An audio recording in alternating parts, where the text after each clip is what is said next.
السلام علیکم ورحمۃ اللہ وبرکاتہ۔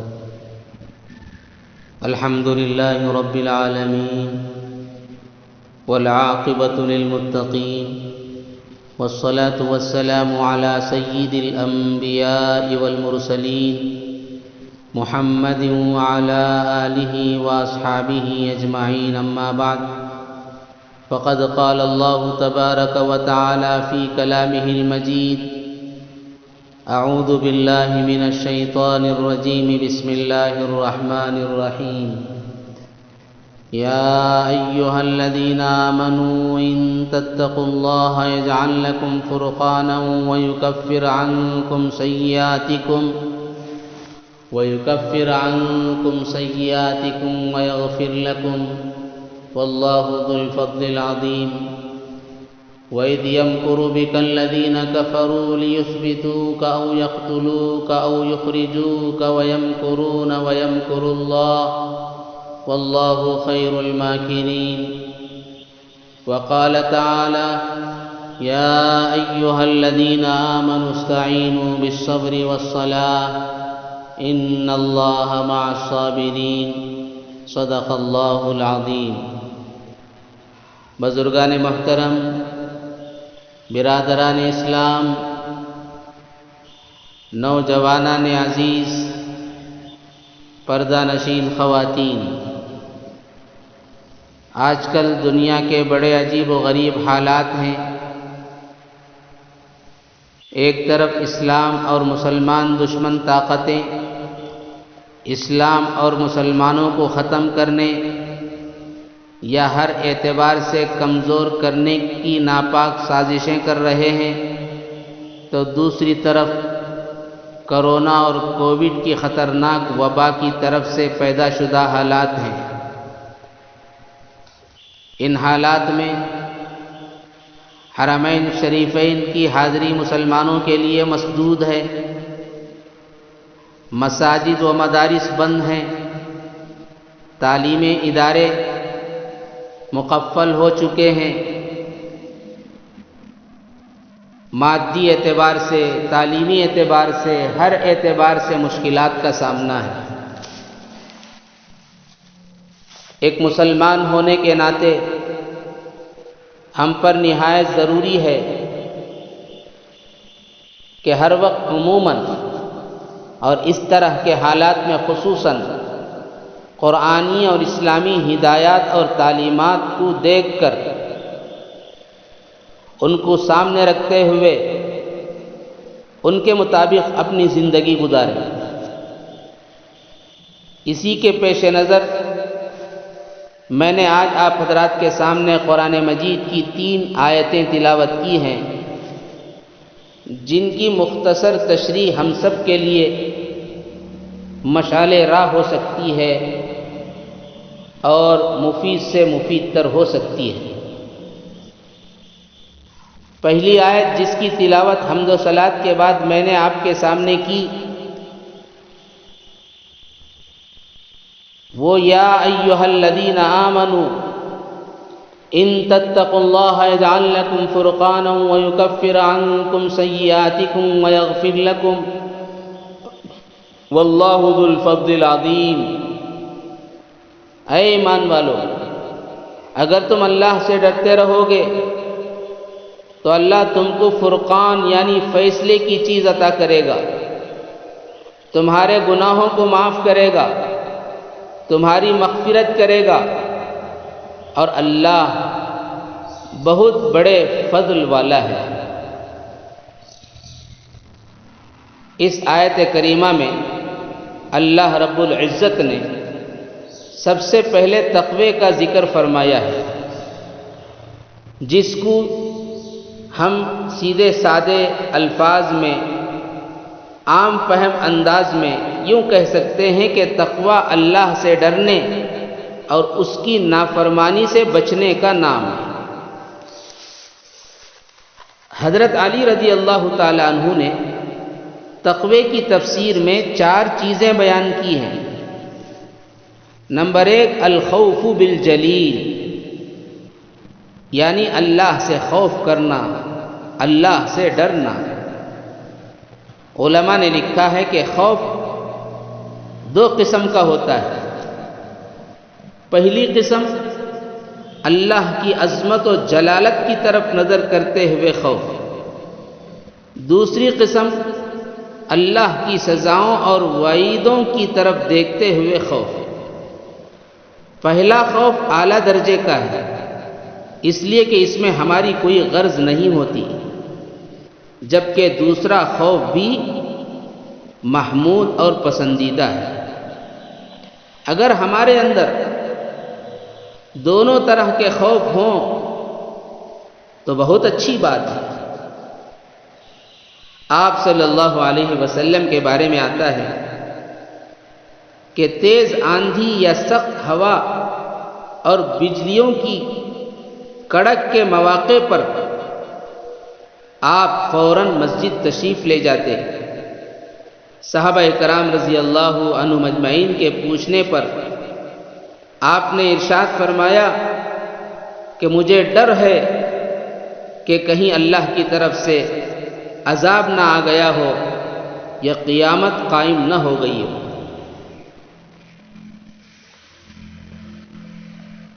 اللہ اکبر. آپ صلی اللہ علیہ وسلم اللہ کے محبوب پیغمبر ہیں، سید الانبیاء ہیں. آپ کے صدقے میں اللہ نے کائنات بنائی. آپ صلی اللہ علیہ وسلم کے اندر اتنا اللہ کا ڈر اور خوف. اللہ ہمارے اندر بھی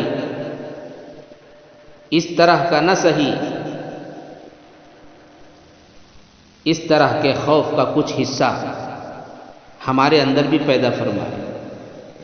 دوسری چیز جو حضرت علی رضی اللہ تعالیٰ عنہ نے تقوی کی تفسیر میں بیان کی ہے وہ العمل بالتنزیل ہے، یعنی قرآن مجید پر پوری طرح عمل ہو. ہمارے سامنے قرآن پاک کی کوئی آیت آ جائے، حدیث کی کوئی بات آ جائے، شریعت کی کوئی بات آ جائے تو بلا چون و چرا اس کو ہم قبول بھی کریں اور عمل بھی کریں. نیز قرآن مجید کے جملہ حقوق ادا کرنے والے بنے. علماء نے قرآن مجید کے مختلف حقوق بیان کیے ہیں. قرآن پاک سے محبت ہو، قرآن مجید کی عظمت ہو، اس کی تلاوت کا اہتمام ہو اور قرآن مجید کی ایک ایک آیت پر ہم عمل کرنے والے بنے. امت مسلمہ میں اس سلسلے میں بے حد غفلت پیدا ہو چکی ہے. ہمیں چاہیے کہ خود بھی اپنے اندر بیداری لائیں اور امت مسلمہ کے ایک ایک فرد کے اندر بھی اس طرح کی بیداری لانے کی کوشش کریں. تیسری چیز جو حضرت علی رضی اللہ تعالیٰ عنہ نے تقوی کی تفسیر میں بیان فرمائی ہے وہ الرضا بالقلیل ہے، یعنی تھوڑے پر راضی ہو جانا. اللہ نے جو کچھ ہمیں عطا فرمایا ہے اس پر ہم خوش ہوں اور اس کے شکر گزار رہیں، اور ہمیشہ سے ہم دنیا کے معاملات میں اپنے سے نچلے درجے والوں پر نظر رکھیں اور آخرت کے معاملے میں ہماری نظریں اپنے سے اونچے درجے والوں پر رہیں.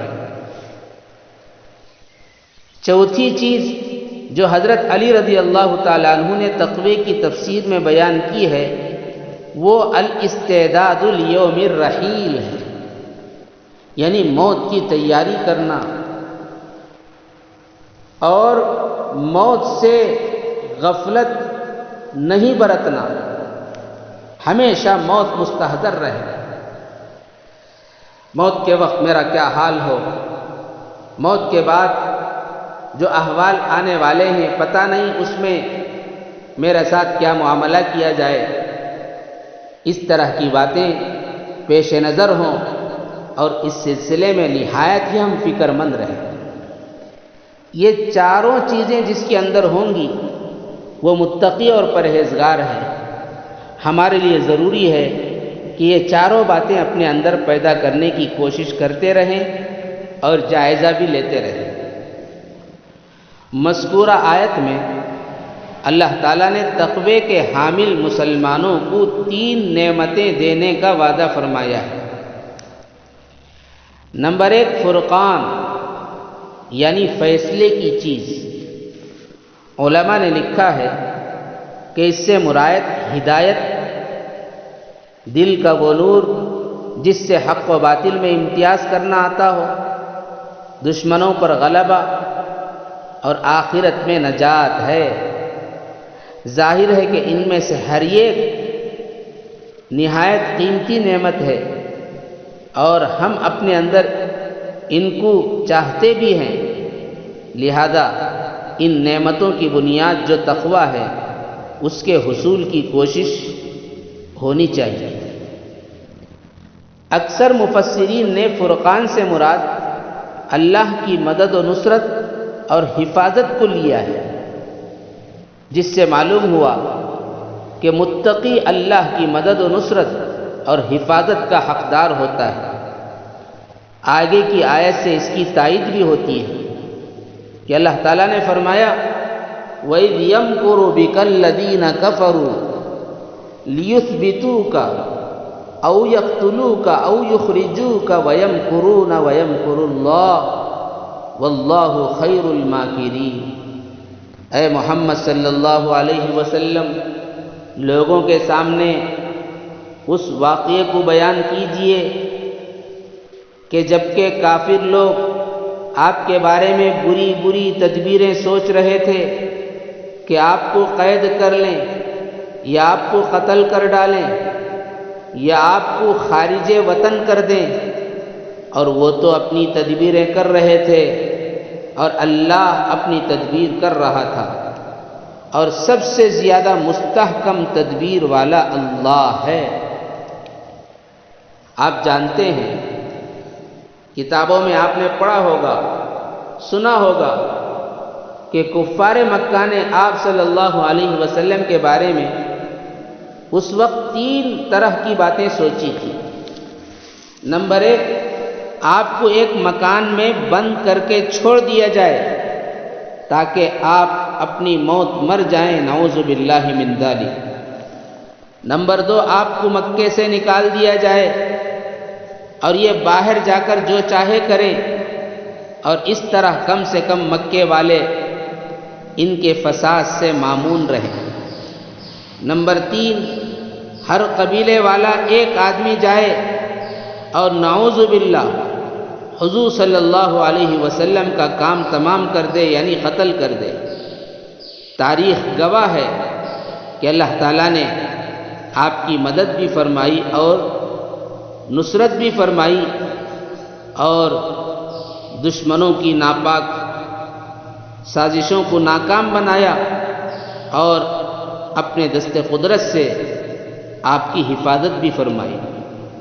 بزرگان محترم، آج ساری دنیا میں اسی طرح کے حالات نظر آ رہے ہیں کہ اسلام اور مسلمان دشمن طاقتیں اسلام اور مسلمانوں کو یا تو غلام بنا کر رکھنا چاہتی ہیں اور ہر اعتبار سے کمزور کرنا چاہتی ہیں، یا دنیا سے ہی امت مسلمہ کو ختم کرنا چاہتی ہیں۔ ان حالات میں مسلمانوں کو وہی باتیں اپنے اندر پیدا کرنے کی ضرورت ہے جن کی بنیاد پر اللہ تعالیٰ نے حضور صلی اللہ علیہ وسلم، صحابہ کرام رضی اللہ عنہم اجمعین اور اہل تقوی کے ساتھ مدد و نصرت کا معاملہ فرمایا، اور ان کی نہ صرف حفاظت ہی نہیں فرمائی بلکہ غلبہ نصیب کیا اور بالادستی بھی عطا فرمائی۔ اللہ ہمیں اس کا فہم نصیب فرمائے۔ بعض مفسرین نے فرقان سے مراد عقل و بصیرت اور فہم و فراست کو لیا ہے، جس کے ذریعے حق و باطل میں امتیاز کرنا آتا ہے، جیسا کہ حدیث میں ہے کہ اتقوا فراست المؤمن فإنه ينظر بنور اللہ، کہ مومن کی فراست سے ڈرو اس لیے کہ مومن اللہ کے نور سے دیکھتا ہے۔ اللہ رب العزت یقیناً تقوی اختیار کرنے والوں کو ایسی بصیرت عطا فرماتا ہے کہ ان کو اچھے برے میں فیصلہ کرنا مشکل نہیں ہوتا۔ اس سلسلے میں کتابوں کے اندر بے شمار واقعات ہیں۔ حضرت مرزا مظہر جانے جانا رحمۃ اللہ علیہ کے پاس ایک مرتبہ ایک آدمی نے انگور پیش کیے تو حضرت رحمۃ اللہ علیہ اس میں سے کچھ انگور لے کر منہ میں ڈالنے لگے، پھر اچانک آپ نے واپس رکھ دیے اور فرمایا کہ ان میں سے مردوں کی بو آ رہی ہے۔ اس نے کہا کہ حضرت میں بازار سے خرید کر لایا، لیکن حضرت نے اس کی ایک نہ سنی اور وہ انگور واپس کر دیے۔ اس آدمی نے پتہ لگایا تو معلوم ہوا کہ جس دکان سے اس نے خریدا تھا اس دکان والے کو ایک دیہاتی آدمی پرانے قبرستان کی زمین ہموار کر کے وہاں انگور کی بیلیں لگوایا تھا اور اسی سے وہ دکان والا بھی خرید کر بیچا کرتا تھا۔ اندازہ فرما لیں کہ اللہ تعالیٰ تقوی کی برکت سے کیسی فراست سے نوازتا ہے۔ دوسری چیز جو تقوی کی برکت سے اللہ تعالیٰ عطا فرماتا ہے وہ کفارہ سیئات ہے، یعنی جو خطائیں لغزشیں متقی سے سرزد ہوتی ہیں ان کا کفارہ اور بدل دنیا ہی میں دے دیا جاتا ہے، اس طرح سے کہ اس کو ایسے اعمال صالحہ کی توفیق ملتی ہے کہ یہ اعمال صالحہ اس کے سارے گناہوں پر غالب آ جاتے ہیں، اور ان اعمال صالحہ کے ذریعے سے گناہوں کی معافی اس کو مل جاتی ہے، جیسا کہ اللہ تعالیٰ نے فرمایا کہ ان الحسنات یذہبن السیئات، یعنی نیکیاں گناہوں کو ختم کر دیتی ہیں۔ آیت شریفہ کے آخر میں اللہ تعالیٰ نے مزید فرمایا کہ واللہ ذو الفضل العظیم، کہ اللہ تعالیٰ بہت فضل والا ہے۔ تقوی کی برکت سے اہل تقوی کو پتہ نہیں اور کیا کیا نعمتوں سے نوازے گا، اور انشاءاللہ ضرور بھی ضرور اہل تقوی کو، متقی پرہیزگار لوگوں کو اور بھی بہت ساری نعمتوں سے نوازے گا۔ تیسری چیز جو اللہ کی طرف سے تقوی کی برکت سے دی جاتی ہے وہ تمام گناہوں سے معافی ہے۔ اس کے سارے گناہ اللہ تبارک و تعالیٰ تقوی کی برکت سے معاف کر دیتا ہے۔ اللہ اکبر! تقوی کتنی بڑی دولت ہے، خدا ہمیں تقوی کی صفت سے متصف فرمائے، اہل تقوی میں ہمارا شمار فرمائے۔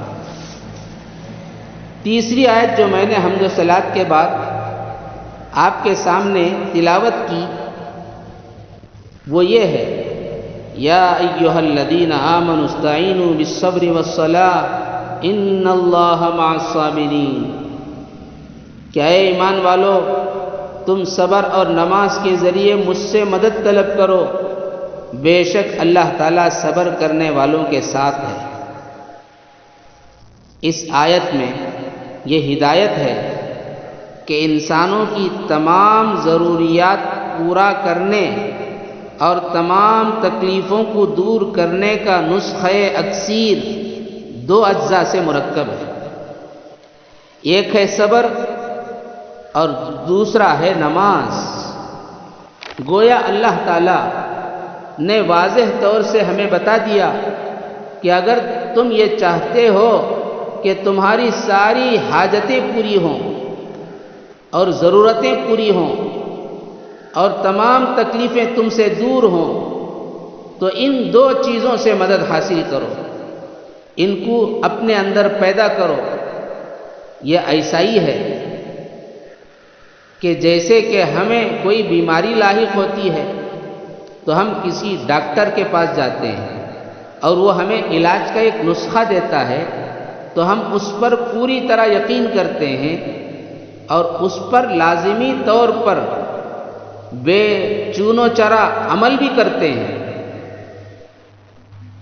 تو ہمارے لیے بے حد ضروری ہے کہ خدا کے دیے ہوئے اس نسخے پر پوری طرح یقین کریں اور اس پر عمل کرنے کی کوشش کریں۔ اس خدائی نسخے کے 2 اجزاء بیان کیے گئے۔ نمبر 1 صبر ہے، جس کے اصل معنی اپنے نفس کو روکنے اور اس پر قابو پانے کے ہیں، اور قرآن و حدیث کی اصطلاح میں صبر کے 3 شعبے ہیں۔ نمبر 1 اپنے نفس کو حرام اور ناجائز چیزوں سے روکنا۔ نمبر 2 طاعات اور عبادات کی پابندی پر خود کو مجبور کرنا۔ نمبر 3 مصیبتوں اور آفتوں پر صبر کرنا، اور جو بھی مصیبت آئے یا بیماری لاحق ہو اس کو اللہ کی طرف سے سمجھنا اور صبر کرنا، اور اس صبر پر ثواب کا امیدوار بھی ہونا۔ یہ تینوں شعبے صبر کے مفہوم میں داخل ہیں، لہذا ہم سب صبر کے تینوں اجزاء کو اپنائیں اور ان پر ثابت قدم بھی رہیں۔ اکثر لوگ صرف آخری جز کو صبر سمجھتے ہیں، جو نہایت ہی غلط ہے۔ خدائی نسخے کا دوسرا جز نماز ہے۔ اگرچہ کہ نماز بھی صبر کے مفہوم میں داخل ہے، مگر نماز چونکہ صبر کا مکمل نمونہ ہے، اس طور پر کہ نماز کی حالت میں مسلمان نفس عبادت ہی میں رہتا ہے اور تمام گناہوں بلکہ جائز چیزوں سے بھی رکا رہتا ہے، اس لیے اس کو مستقل الگ سے ذکر فرمایا۔ یہاں ایک سوال ہمارے ذہنوں میں آتا ہے، وہ یہ کہ ہم صبر بھی کرتے ہیں اور نماز بھی پڑھتے ہیں، تو پھر کیوں ہماری ضرورتیں پوری نہیں ہوتی اور کیوں ہماری تکلیفیں ختم نہیں ہوتی؟ اس کا جواب یہ ہے کہ صبر کے تینوں اجزاء کو ہم نہیں اپناتے اور نماز کو اس کے آداب کے ساتھ اور خشوع و خضوع کے ساتھ نہیں پڑھتے۔ اگر ہم صبر کے تینوں اجزاء کو اپنا کر نماز کو خشوع و خضوع اور اس کے آداب سے پڑھیں گے تو اللہ تعالیٰ ضرور بالضرور ہماری مدد کرے گا، ضرورتیں پوری کرے گا، اور ہماری ساری تکلیفیں بھی نماز کے ذریعے سے ختم ہو جائیں گی انشاءاللہ۔ حضور صلی اللہ علیہ وسلم کے بارے میں آتا ہے کہ آپ صلی اللہ علیہ وسلم کو جب بھی کوئی کام درپیش ہوتا تو فوراً نماز کی طرف متوجہ ہوتے تھے، اور الحمدللہ نماز کی برکت سے وہ کام ہوتا بھی تھا۔ نیز صحابہ کرام رضی اللہ عنہم اجمعین کے بارے میں بھی آتا ہے کہ وہ نماز پڑھ کر مردوں کو زندہ کر لیا کرتے تھے۔ الغرض صلاح و تقوی، صبر اور نماز کے ذریعے سے ہم ان حالات میں اللہ کی طرف سے مدد و نصرت حاصل کر سکتے ہیں۔ وہ ہماری حفاظت ان کے ذریعے کرے گا۔ اللہ تبارک و تعالیٰ سے دعا ہے، اللہ تعالیٰ مجھے اور آپ کو تمام مسلمانوں کو صلاح و تقوی نصیب فرمائے، صبر اور نماز کے ذریعے سے اللہ کی مدد حاصل کرنے والا بنائے۔ آخر میں ایک اور گزارش کرنا چاہوں گا کہ ان اعمال کے ساتھ ساتھ دعاؤں کا خوب اہتمام کریں۔ حدیث میں رسول اللہ صلی اللہ علیہ وسلم نے ارشاد فرمایا، الدعاء سلاح المؤمن، دعا مومن کے لیے ہتھیار ہے۔ الدعاء مخ العبادہ، دعا عبادت کا مغز ہے۔ اللہ تبارک و تعالی دعا مانگنے والوں سے خوش ہوتا ہے، دعا نہ مانگنے والوں سے ناراض ہوتا ہے، لہذا ایسے موقع پر دعاؤں کا خوب اہتمام ہونا چاہیے۔ اللہ کے سامنے گڑ گڑائیں، اللہ کے سامنے روئیں۔ فَإِن لَّمْ تَبْكُوا تُبَاكُوا، اگر رونا نہیں آتا ہے تو رونے کی صورت کم از کم ہم بنا کر اللہ کے سامنے اپنے لیے پوری امت کے لیے دعائیں کریں۔ بزرگان محترم، دارالعلوم دیوبند کی طرف سے ابھی قریب میں ہدایات آئی ہیں، ان حالات کے اندر مسلمانوں کو کیا کرنا چاہیے۔ اس میں یہ بات کہی گئی کہ مسلمان قنوت نازلہ کا اہتمام کریں اور آیت کریمہ کا ورد کریں اور دعاؤں کا خوب اہتمام کریں۔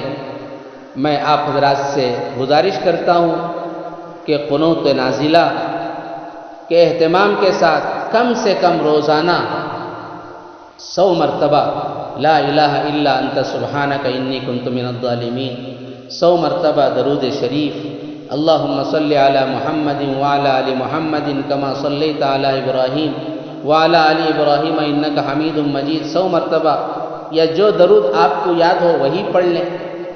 اسی طرح استغفار، استغفر اللہ الذی لا الہ الا هو الحی القیوم واتوب الیہ، خود بھی پڑھیں، گھر کے سارے افراد سے پڑھوائیں، اور اس کے بعد اجتماعی دعا کا اہتمام ہر گھر کے اندر ہونا چاہیے۔ اور اسی کے ساتھ ساتھ روزانہ گھر کے سارے افراد کی طرف سے صدقہ نکال کر غریبوں اور محتاجوں کا تعاون فرمائیں، اور ہو سکے تو قرآن مجید کی تلاوت بھی روزانہ گھر کا ہر فرد کرنے والا بنے، تو انشاءاللہ یہ اعمال ایسے اعمال ہیں جو ہمارے اکابرین ہمیں فرما رہے ہیں ان حالات کے اندر۔ لہذا میں آپ حضرات سے گزارش کرتا ہوں کہ قرآن پاک کی تلاوت، قنوت نازلہ کا اہتمام، استغفار کی کثرت، درود شریف کا ورد اور لا الہ الا انت سبحانک انی کنت من الظالمین، جس کو آیت کریمہ کہتے ہیں، ان کے اوراد و وظائف ہوں ہر گھر کے اندر، اور خوب گڑ گڑا کر رو کر اللہ کے سامنے پوری امت مسلمہ کے واسطے، خود کے واسطے، ساری انسانیت کے واسطے دعا کریں۔ اللہ تبارک و تعالیٰ سے دعا ہے کہ اللہ تعالیٰ ہم سب کو ان ہدایات پر عمل کرنے کی طاقت اور توفیق عطا فرمائے۔ اسی طرح جملہ قرآنی اور اسلامی ہدایت و تعلیمات پر بھی ہمیں عمل کی توفیق مرحمت فرمائے۔ وآخر دعوانا ان الحمد للہ رب العالمین۔